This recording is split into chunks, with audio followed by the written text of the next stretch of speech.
ইসরায়েলের তারা যে হামলা করেছে এটা কি জঙ্গিবাদ নয়?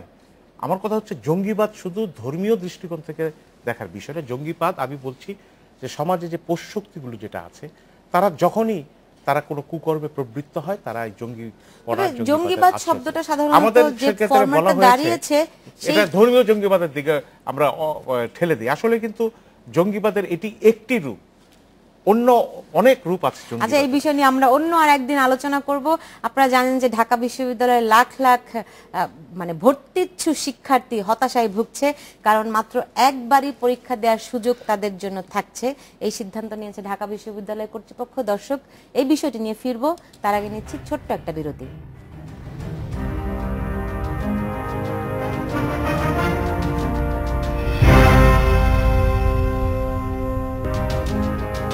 বিরতির পর ফিরে এলাম, দেখছেন বাংলাদেশ এখন।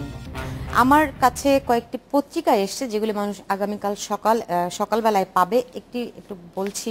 স্বপ্নভঙ্গ লাখো শিক্ষার্থীর, ঢাকা বিশ্ববিদ্যালয় ক্যাম্পাসে বিক্ষোভ। এখান থেকে শুধু প্রথম দুইটি লাইন একটু পড়ে শোনাতে চাই। You cannot play with our lives, আমাদের দাবি মানতে হবে, দ্বিতীয়বার সুযোগ দিতে হবে, ফিরিয়ে দাও। এই ধরনের কিছু ব্যানার ফেস্টুন নিয়ে ঢাকা বিশ্ববিদ্যালয়ে যেসব শিক্ষার্থীরা বঞ্চিত হয়েছে এবং আগামী বছর পরীক্ষা দেওয়ার আর সুযোগ পাবে না, তারা বিক্ষোভ করছে। এবং আপনি জানেন যে বিশ্ববিদ্যালয় কর্তৃপক্ষ তারা বলছে যে এই দ্বিতীয়বার ভর্তির কারণে, দ্বিতীয় দফায় ভর্তি পরীক্ষা হওয়ার কারণে অনেকেই পায় না, ভর্তির সুযোগ পায় না। এবং যারা এবছর ভর্তি হলো তারা আবার আগামী বছর পরীক্ষা দিচ্ছে এবং আসনগুলি ফাঁকা থাকছে। প্রায় 400-র মতো আসন প্রতি বছর ফাঁকা থাকে। এই জন্য তারা এই সিদ্ধান্তটি নিচ্ছে।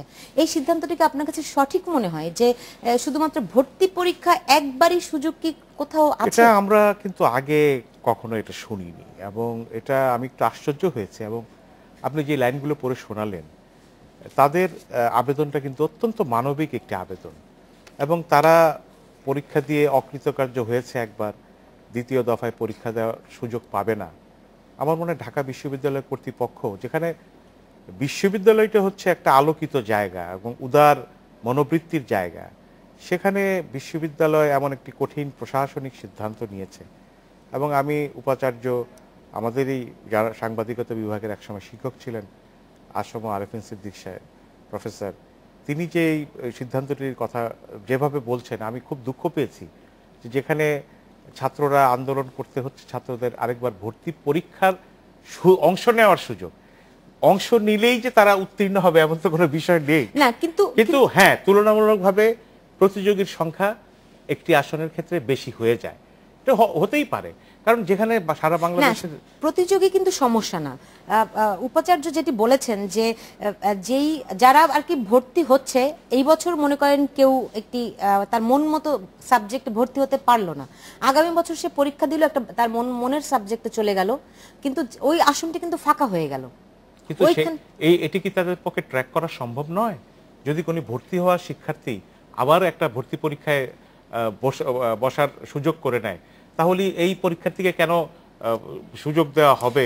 সেটা তো একটি যাওয়া যায় না যে দ্বিতীয়বার হয়তো পরীক্ষা দেয়া যাবে কিন্তু কেউ একবার ভর্তি হলে সে শিফট করতে পারবে না, এরকম কোনো ব্যবস্থা? আমার মনে হচ্ছে, আলমগীর ভাই বলার আগে আমি ছোট্ট করে বলছি, আমার কাছে মনে হচ্ছে এটা বিশ্ববিদ্যালয়ের একটা খুব একটা অমানবিক একটা সিদ্ধান্ত। এবং অমানবিক সিদ্ধান্ত যেমনি করে আমরা প্রফেসর পিয়াস করিমের লাশ মরদেহ শহীদ মিনারে নেওয়ার ক্ষেত্রে বিশ্ববিদ্যালয় কর্তৃপক্ষ যে সিদ্ধান্ত দিয়েছে, এটিও একটি অমানবিক সিদ্ধান্ত।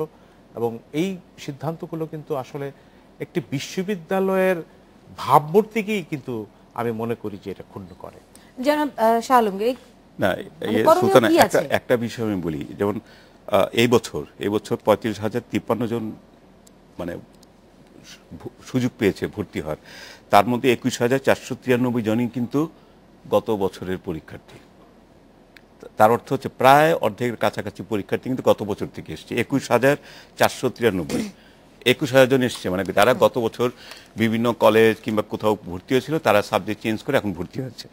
এখন বিষয়টা হচ্ছে যে সিদ্ধান্তটা বিশ্ববিদ্যালয় কর্তৃপক্ষ নিয়েছেন, আমি কিন্তু কখনো মনে করি না যে ওইটা কোনো সলিউশন হতে পারে। কারণ প্রকৌশল বিশ্ববিদ্যালয়ে কিন্তু দ্বিতীয়বার ভর্তি পরীক্ষা দেওয়া যায় না প্রকৌশল বিশ্ববিদ্যালয়ের নিয়ম অনুযায়ী। এটা তারা কয়েক বছর ধরে চালু করেছে, কিন্তু আগে ছিল। মেডিকেলে ভর্তি কিন্তু ভর্তি হয়, আপনি ভর্তি পরীক্ষা দিতে পারেন, কিন্তু মেডিকেলে ভর্তি নিয়ম হচ্ছে যে প্রতি বছরের জন্য আপনার 5 মার্ক করে কাটতে থাকবে। মানে আপনি যদি 2 বছর আগের ছাত্র হন তাহলে আপনি 10 মার্ক কাটা যাবে, মানে অটোমেটিক সে কম্পিটিশনে পিছিয়ে যায়। আমি মনে করি যে যেটা মেডিকেলে চালু আছে, যে কেউ যদি দ্বিতীয়বার পরীক্ষা দিতে যায় তাহলে তার মার্ক কমে যাবে। তার মানে সে, মানে এখন যেটা সমস্যাটা হচ্ছে যে যিনি আগের বছর পরীক্ষা দিয়েছিলেন, পরে নতুন ছাত্রদের পরীক্ষা দিয়েছিলেন, তিনি কিন্তু অনেক বেশি এগিয়ে থাকেন। মানে এটা কিন্তু প্রতিযোগিতাটা হয় অসম, কারণ তার এক্সপিরিয়েন্সটা কিন্তু বেশি এবং সে দীর্ঘ সময় সুযোগ পাচ্ছে। 1 বছর ধরে সে পরবর্তী বছর পরীক্ষা দেওয়ার জন্য তৈরি হচ্ছে। আর যিনি নতুন পরীক্ষা দিচ্ছেন তাকে কিন্তু পরীক্ষা দিয়ে সে অল্প সময়ের মধ্যে পরীক্ষা দিতে হচ্ছে। এবং ওই যে যারা 1 বছর আগে সিদ্ধান্ত নিয়েছেন যে পরের বছর পরীক্ষা দিবেন, তারা 1 বছর ধরে কিন্তু ওই কোচিংগুলোতে পড়াশোনা করেন। কোচিংয়ের একটা, মানে আপনি জানেন যে এই বছর একটা কোচিংয়ের কারণেই কিছু ঘটনা ঘটেছে। এখন এইগুলো একটা কারণ, কারণ এইগুলো কিন্তু আমি কখনো মনে করি না বিশ্ববিদ্যালয় কর্তৃপক্ষ যে একদম খুব চূড়ান্ত একটি সিদ্ধান্ত নিল এবং যারা আশা করেছিল এইবার ভর্তি হতে না পারলে আবার আগামী বছর পরীক্ষা দিতে পারবে, তাদের জন্য কি খুব সিদ্ধান্তটা খুব তাৎক্ষণিক হয়ে গেল না? হ্যাঁ, আমি আপনার এই বক্তব্যের সাথে একমত। আমি মনে করি যে কখনোই কোনো সিদ্ধান্তই এরকম মানে অকস্মাৎ করে নেওয়া উচিত না, যেটা নাকি কারো মাথায় বজ্রের মতো আঘাত করে। এটা যদি সিদ্ধান্ত হয় এটা পরে আর একটু সময় নিয়ে, মানে পরের 1 বছর কি করে পরের বছর থেকে হইতে পারে, তাহলে সব ছাত্রছাত্রীর মধ্যে একটা প্রিপারেশন থাকে। সেটাই হয়তো বিশ্ববিদ্যালয় কর্তৃপক্ষ সেই বিষয়গুলি বিবেচনা করবে। আপনাদের দুজনকে অনেক ধন্যবাদ আজকে আমাদের সঙ্গে থাকার জন্য। দর্শক, আপনাদেরকেও ধন্যবাদ। আর এরই মধ্যে সঙ্গে শেষ করছি আমাদের আজকের আয়োজন। আপনারা সবাই ভালো থাকুন, সুস্থ থাকুন এবং নিরাপদে থাকুন।